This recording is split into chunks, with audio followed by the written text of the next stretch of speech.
محترم ناظرین، السلام علیکم ورحمۃ اللہ وبرکاتہ۔ امید ہے کہ آپ سبھی حضرات خیر و عافیت سے ہوں گے۔ اللہ آپ کو اسی طرح ہمیشہ خوش و خرم رکھے۔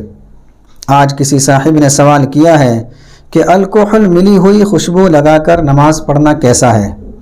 یعنی ایسا عطر استعمال کرنا جس میں الکحل وغیرہ ملی ہوئی ہو، تو اس کا استعمال کرنا کیسا ہے، اور اس سینٹ کو، اس عطر کو لگا کر اگر نماز پڑھی جائے تو کیا نماز ہوگی یا نہیں؟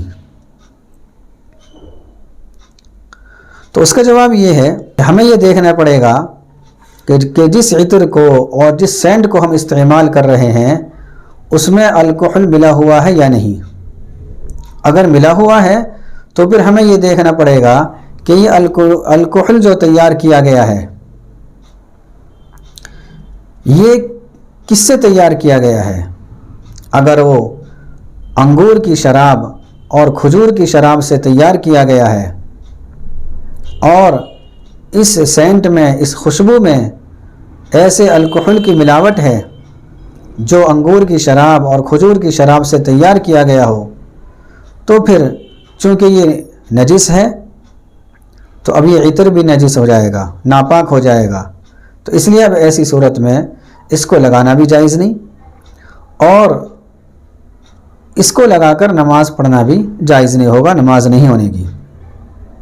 لیکن اگر الکحل ان دونوں کے علاوہ سے تیار کیا گیا ہے اور وہ عطر جس کو استعمال کیا جا رہا ہے اور جس کو لگا کر نماز پڑھی جا رہی ہے، اس عطر کے اندر الکحل جو ملا ہوا ہے وہ انگور کی شراب اور کھجور کی شراب سے علیحدہ ہے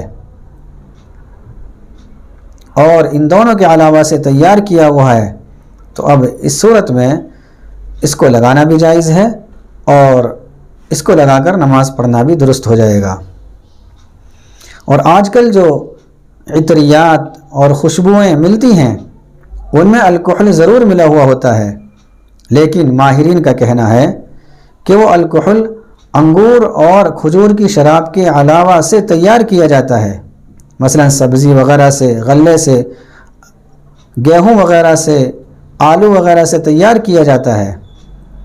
اس لیے ایسے ان عطریات کو استعمال کرنا اور ان خوشبوؤں کو استعمال کر کے نماز پڑھنا یہ بالکل جائز ہو جائے گا اور نماز بھی درست ہو جائے گی۔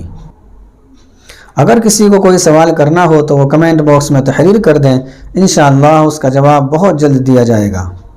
السلام علیکم ورحمۃ اللہ وبرکاتہ۔